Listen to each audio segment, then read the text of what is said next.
Ya. Ahora,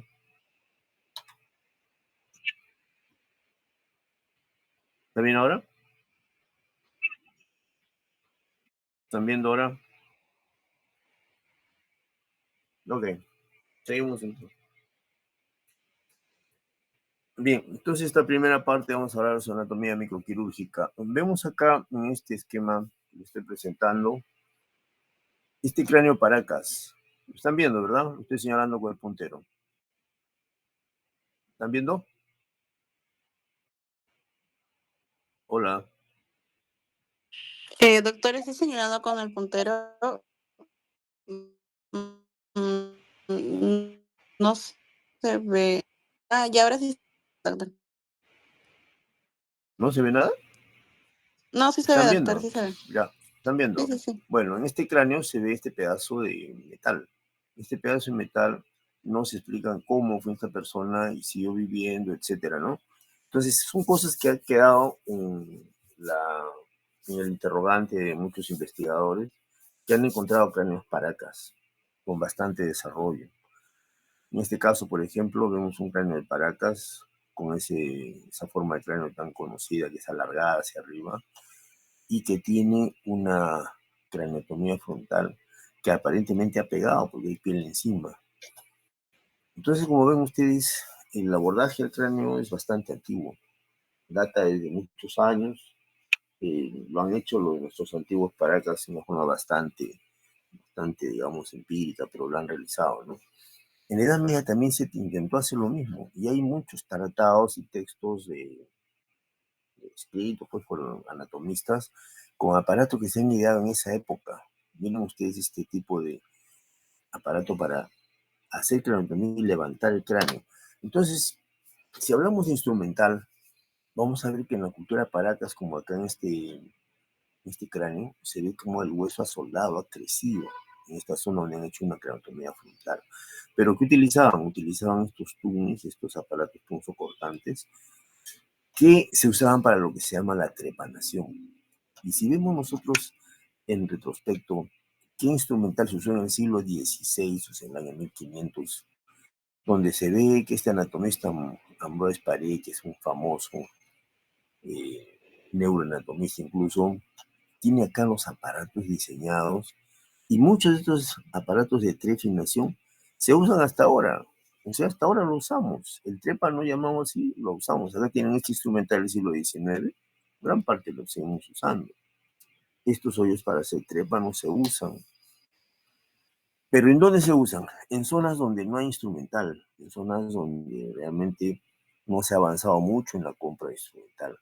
Pero gran parte se usan. Estos disectores se usan actualmente. Estos punzones se usan. Si ven ustedes la comparación de un cirujano Paracas, bueno, esta es una idea, una pintura que se hace, ¿no? Donde lo están agarrando al paciente, le dan, ¿cómo se dice? Pócimas o preparaciones que van a adormecerlo al paciente para permitir que se haga la sutura y la cirugía. Bueno, miren, en el año 1900, McEwen, un famoso neurocirujano, tiene a la gente que está aprendiendo con la cirugía, pero no tiene guantes. Peor aún acá, el doctor King, William King, famoso neurocirujano, le ha dado muchas técnicas en el cerebro, igual también. Entonces, todo eso ha hecho que se evolucione hacia el momento. En la actualidad, en los hospitales de neurocirugía de alta complejidad, como el Hospital Revalletti, se utilizan estos instrumentales, estos equipos, estas mesas. Esta mesa, por ejemplo, es una mesa quirúrgica que tiene este aparato que quisiera que lo vean, que estoy señalándolo, que tiene dos puntas y una más, son tres. Se llama cabezal de Mayfield. Ese cabezal de Mayfield agarra el cráneo y lo fija en el espacio de tal forma que no se mueve. No se mueve. O sea, queda fijo. Así el paciente tosa, así el paciente, digamos, empieza a convulsionar, etcétera. No se mueve. Queda fijo en el espacio. ¿Por qué? Porque lo que queremos es que el cerebro no sea dañado por nada. Esté prácticamente en el espacio para poder diseñar y trabajar. Pero no solo es eso, no solo es el cabezal de tres puntas. También es toda una serie de artefactos que son sensores para hacer para medir la presión arterial, la frecuencia cardíaca, la saturación de oxígeno, saturación de CO2. Entonces son equipos de alta complejidad donde se ha desarrollado una subespecialidad que se llama neuroanestesia. La neuroanestesia lo que busca es dar la anestesia en las mejores condiciones a los pacientes neuroquirúrgicos para que puedan soportar la agresión de la cirugía, ¿ya? Y no solo eso, sino que tienen que estar con monitorización que se conoce como neuromonitorización. ¿Para qué? Para ver, pues incluso en un momento hacemos algunas cirugías con el paciente despierto, en ustedes el paciente está despierto, se hace cirugías así, y tienen que estar neuromonitorizados, ¿ya? Ahora, por otro lado, la evolución, como se los dije en la clase que estuvimos presentes en la última vez el día jueves, la evolución de la visión dentro del acto operatorio que se llama el microscopio quirúrgico. El microscopio quirúrgico ha ido progresando a partir del año 62, 65. El doctor que hizo, que se sabe hasta el momento, esa famosa contribución es el doctor Yassar Gil. El doctor Yassar Gil estuvo un viaje en Estados Unidos del año 63, por ahí 64, y lo vio un otorrino que está poniendo el microscopio, que ustedes han visto que se usa en laboratorios, el microscopio chiquitito, ¿no? Ese microscopio lo puso a un oído para hacer una cirugía otológica. Bien, este colega, el doctor Yassar Gil, se imaginó y puso en jaque a la firma Zeiss para construir un microscopio grande, como este. Grande, grande, grande. Este Pentero 900 que es el que tenemos nosotros para trabajar actualmente en el Revaliati. Es un microscopio chiquito, pero aumentado a 30 aumentos. Y tiene visor para el cirujano, visor para el ayudante, y entonces permite trabajar. Este es actual, 2024. Tenemos ahorita. Lo hemos comprado en el 2014, 2013, por ahí. Ya queremos cambiarlo por el Tineo, que es otra maravilla, ¿no? Esta es una evolución, más o menos desde el año 95, 96, está empotrada en el techo, con traves, así se llama ese modelo. Pero ven ustedes que tiene craniótomo, tiene bipolar, tiene aspirador, y una serie de aditamentos que hacen que la sala de cirugía, de neurocirugía, sea una sala altamente compleja. En este momento el mejor aparato para trabajar se llama Kineo, el microscopio Kineo, ven ustedes acá, Kineo. Esta maravilla que tiene bastante tecnología asociada, ¿no? A la óptica, la tecnología pues, de grabación, fotografía, reproducción, etc. La maravilla. Acá tienen ustedes, tal como se ve, cómo está operando y cómo lo miran, para tener una imagen más real de lo que se está haciendo. Bien, pero eso es en cuanto a la tecnología. También por otra parte debemos de ver y reconocer que muchos neurocirujanos, entre ellos el doctor Roton, se dedicaron a trabajar y hacer preparaciones. O sea, inyectaban sustancias de contraste a base de cera y con eso trajeron estas maravillas, ¿no? Ven ustedes acá cortes y preparaciones cada vez más complejas para poder estudiar bien el tejido cerebral, las arterias, como ven ustedes acá, y las venas, arterias y venas, arterias y venas, ¿ya? Entonces, cada vez ha sido más complicado y cada vez obviamente ganamos nosotros más porque se va estudiando toda la distribución arterial y venosa dentro del parénquima cerebral. O sea, realmente el avance desde el año 68, 69 a la fecha ha sido extraordinario. La gran cantidad de trabajos que se han hecho, monografías de toda la microanatomía, para poder conocer toda la distribución vascular, la distribución anatómica, microanatómica, con cortes para poder cada vez hacer menos daño al paciente y llegar con más precisión a donde queremos. Miren, por ejemplo, en esta zona estamos hablando acá de la región basal, donde tenemos al quiasma, donde tenemos a las arterias de la base del cráneo, que tenemos el olfatorio, una visión desde abajo, ¿no? O en este corte también donde estamos viendo al pedúnculo cerebral, ¿no? El acueducto de Silvio. Entonces son diferentes cortes y preparaciones que se hacen para nosotros tener una idea espacial cada vez más real. Estas son fotografías de Roton. Albert Roton, un neurocirujano americano, trabajaba en Florida, tenía una especie de un año de trabajo con él para hacer microanatomía, microdisección y hacer trabajos de investigación. Los trabajos de Roton empezaron con estudio microanatómico de la arteria carótida interna, de la arteria cerebral anterior, de la arteria cerebral media, en, por decir después, 20 cadáveres, o sea, 10 de cada lado, 20 de cada lado. O sea, 20 carótidas derechas, 20 izquierdas, son 40. Y hacían microdisección. Entonces se conoce todas las variaciones anatómicas, todas las formas normales, los diámetros, etcétera, etcétera. De tal forma que ya tenemos una idea exacta de más o menos cómo es lo que se va a encontrar en sala de operaciones. Aquí, por ejemplo, tenemos el tallo hipoficiario, tenemos el nervio óptico, la lámina terminalis. A través de la lámina terminalis ingresamos al tercer ventrículo. Tenemos las arterias, paquete venoso. Entonces tenemos más o menos una idea adecuada de cómo tratar esta zona, que es básicamente para ver cirugía de aneurismas cerebrales, para ver cirugía de tumores de hipófisis, para ver problemas de hidrocefalia a través de la lámina terminalis. Entonces ya más o menos se va, digamos, cada vez ampliando más el conocimiento, pero vean ustedes estas preparaciones en las cuales se ven estas arterias tan minúsculas llenas de una preparación especial de cera, una preparación especial que el doctor colocaba a través de las arterias y las venas para que se vean pues en el lado venoso de color azul, como ven ustedes acá, o en el lado arterial de color rojo. Y así se ve, así se veía. El doctor ya falleció y se llevó su fórmula, la fórmula como lo preparaba. Pero ven ustedes la gran calidad de su trabajo, extraordinario. ¿Ya?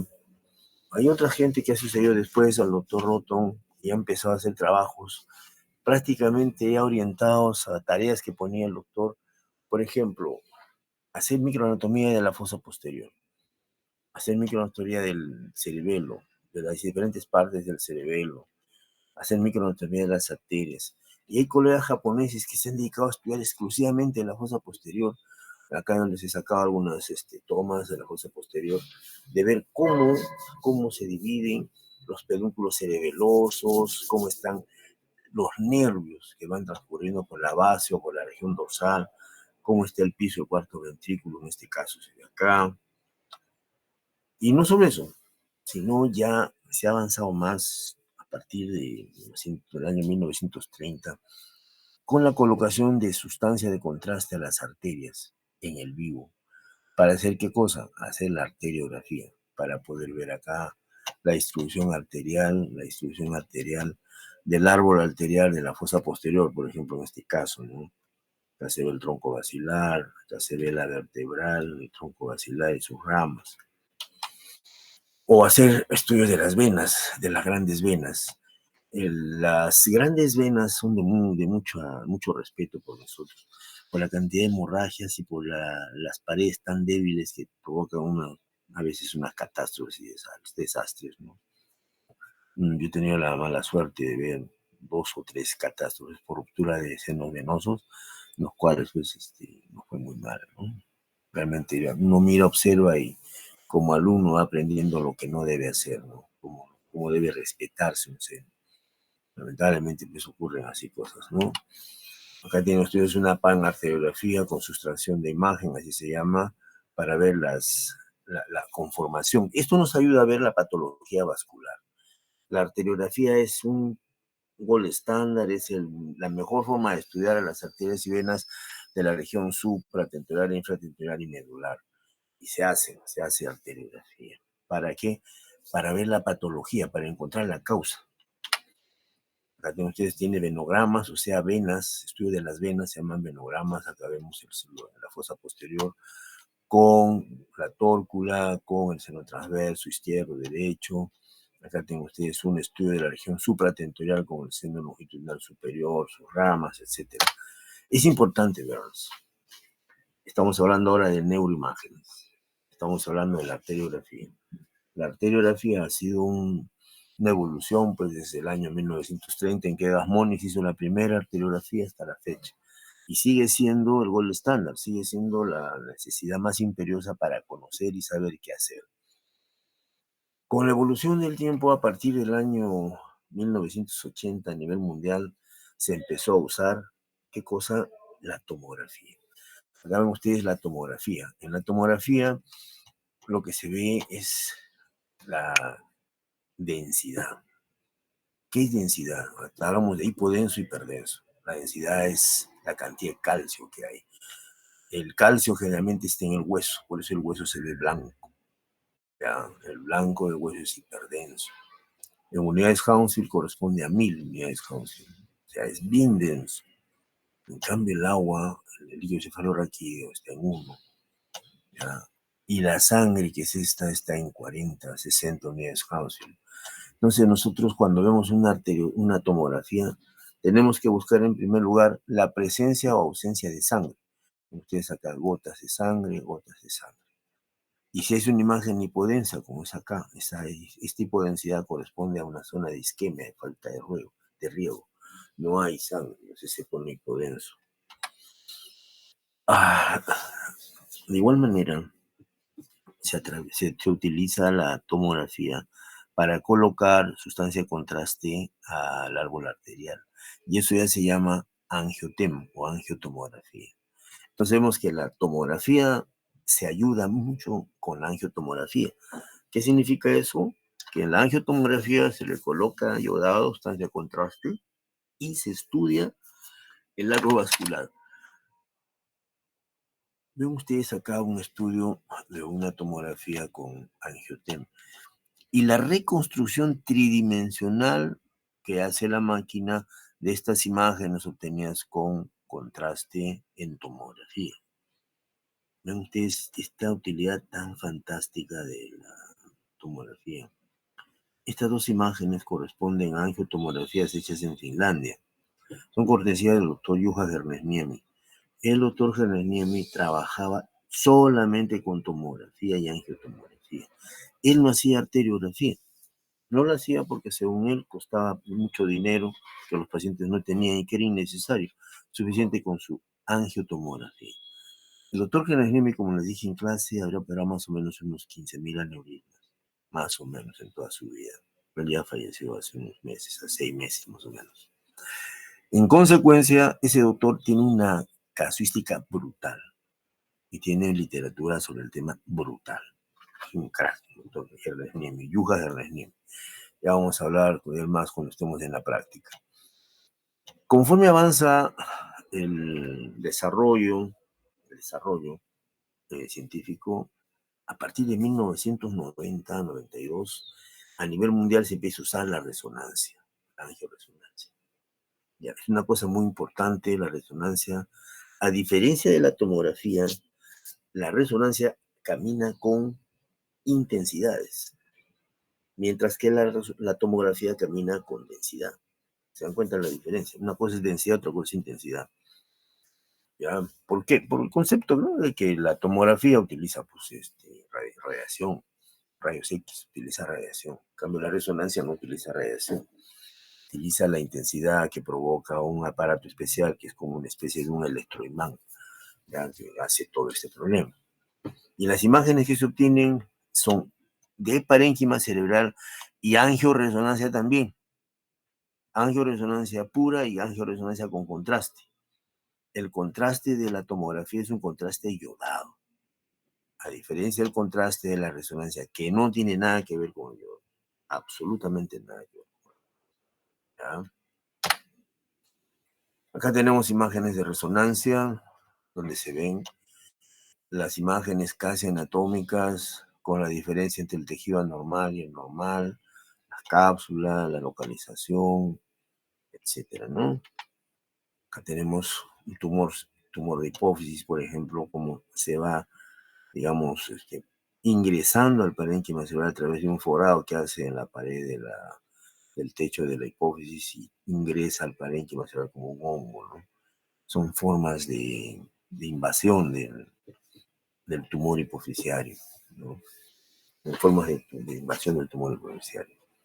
Acá tenemos imágenes de parásitos intracerebrales con resonancia, también es extraordinario, ¿no? Ahora, como ven ustedes, la densidad del agua es distinta a la densidad del parénquima, y acá se llama la señal de intensidad. Aquí la señal de intensidad en resonancia, en ventrículo o en cisternas, es distinta. Y esta es la intensidad que genera el flujo sanguíneo, ¿no? Que es la carótida. Entonces, todo esto hace que tengamos que estar acuciosamente estudiando, investigando, para poder pronunciarnos sobre las imágenes que se ven en la resonancia. ¿Ya? Acá tienen un tumor de fosa posterior, miren ustedes, tremendo tumor del cuarto ventrículo, con imágenes intensas, hipointensas. Acá tienen ustedes un tumor lateral, tiene todo el aspecto de un glioblastoma multiforme, con una zona central de necrosis, con una pared, o sea, que corresponde a, digamos, a la cápsula de la misma formación o neoformación tumoral. Acá hay imágenes de angioresonancia, donde podemos ver prácticamente todo. Entonces, la angioresonancia se utiliza mucho en algunos casos para hacer estudios vasculares en personas normales, sanas, ambulatorias y concursos. Y uno encuentra accidentalmente una imagen vascular o una imagen de un aneurisma, malformación, que nos llama la atención y que genera pues expectativa en el paciente y en el médico para poder resolver el problema. Más aún, la resonancia es muy importante porque existen fases dentro de ellas. Tenemos la fase T1, la fase T2, la fase FLAIR. Y el avance más interesante para nosotros, los neurocirujanos, es el estudio del tejido cerebral con espectroscopía. ¿Qué significa espectroscopía? La espectroscopía es un análisis del tejido a través de unos cajones especiales que se llaman voxels. Voxel. Este voxel, por ejemplo, en este cuadriculado de este tejido anormal que está en el tejido cerebral, es analizado. ¿Y qué se encuentra? En los componentes que se encuentran se ve el porcentaje, la cantidad que existe de creatina, de N-acetilasfartato, de lactato, de inositol y de colina. Y se ha encontrado que cuando en estos tejidos, por espectroscopía, se encuentra una alta cantidad de colina, este tejido corresponde, la colina, a una alta cantidad de muerte tisular y que está relacionado con tumores malignos, básicamente glioblastoma multiforme. Entonces, cuando nosotros tenemos una imagen como esta en un paciente y le aplicamos la espectroscopía y nos responden que tiene alta concentración de colina, lo más probable es que acá estemos delante de un glioblastoma multiforme. Por el contrario, si lo más alto es la N-acetilaspartato, estamos ante un fenómeno inflamatorio, un granuloma, un tuberculoma, o sea, no es tumor maligno. ¿Ya? Y entonces la ciencia sigue caminando y nos va a dar resonancia funcional, como en este caso, donde se ven estas zonas intensas, que son estudios especiales que van a permitir trabajar con el paciente despierto, ¿no? Haciendo estudios funcionales intraoperatorios con el paciente despierto para poder hacer cirugías que no lesionen áreas nobles, que no maloren áreas nobles. ¿Por qué? Porque nosotros sabemos perfectamente por los estudios que hacemos en neuroanatomía, en microanatomía, que existen fascículos, que existen conexiones, como acá tenemos la corona radiada, las conexiones intercapsulares, etcétera, ¿no? Entonces, todo eso se utiliza. ¿Para qué? Para interpretar los problemas que tenga el paciente. Por ejemplo, acá tenemos la corona radiada con el geno, el cuerpo, el istmo, el esplene.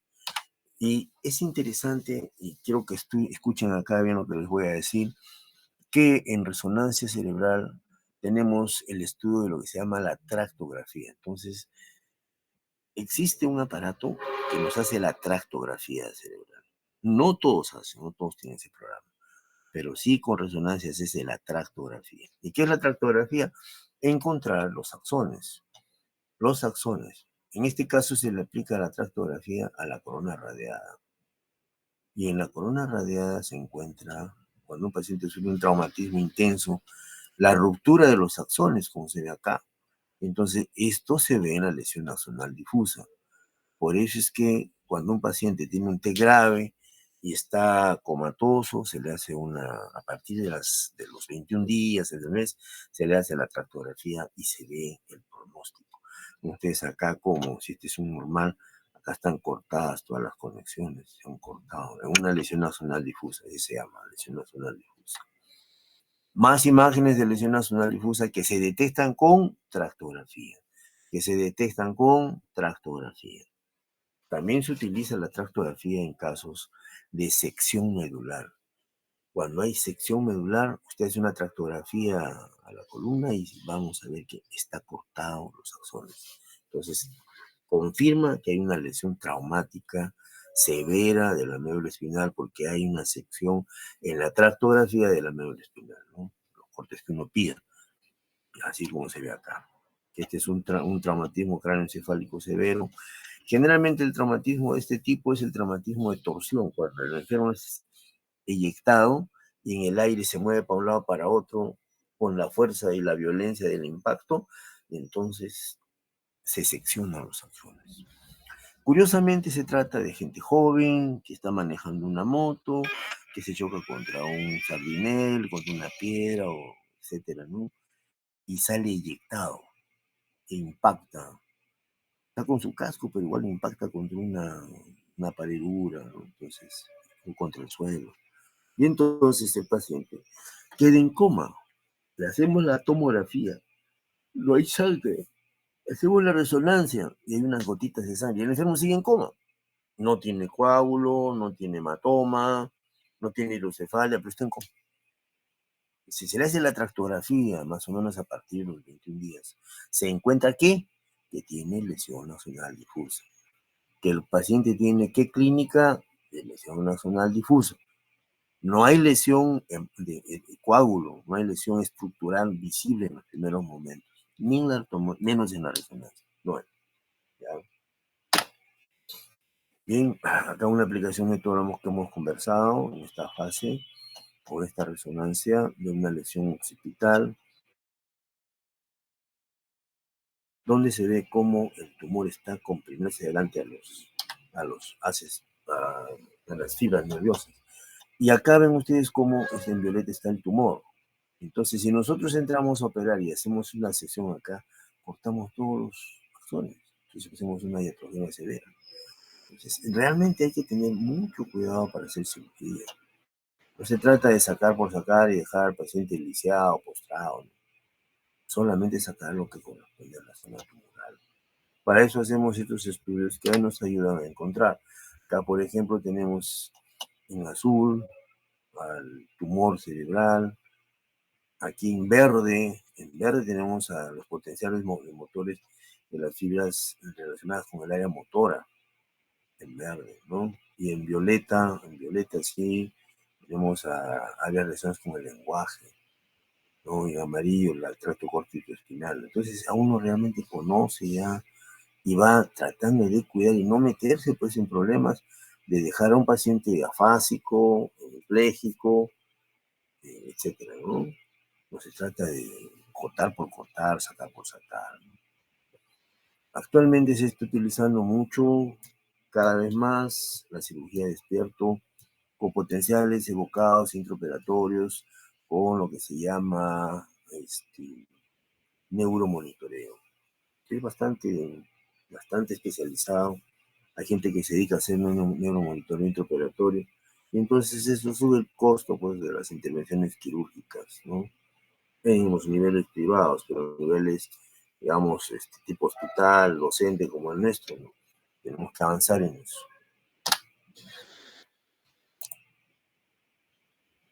¿Alguna pregunta, colegas? ¿Aló?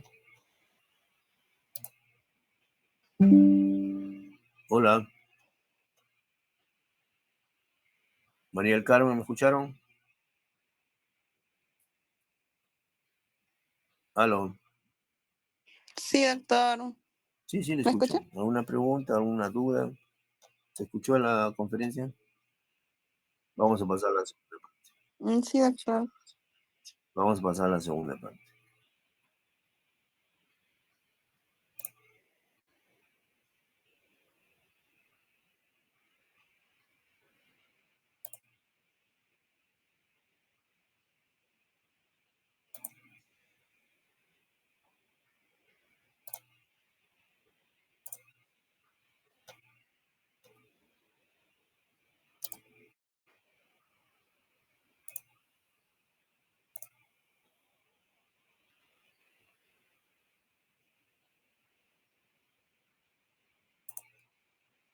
¿Está viendo?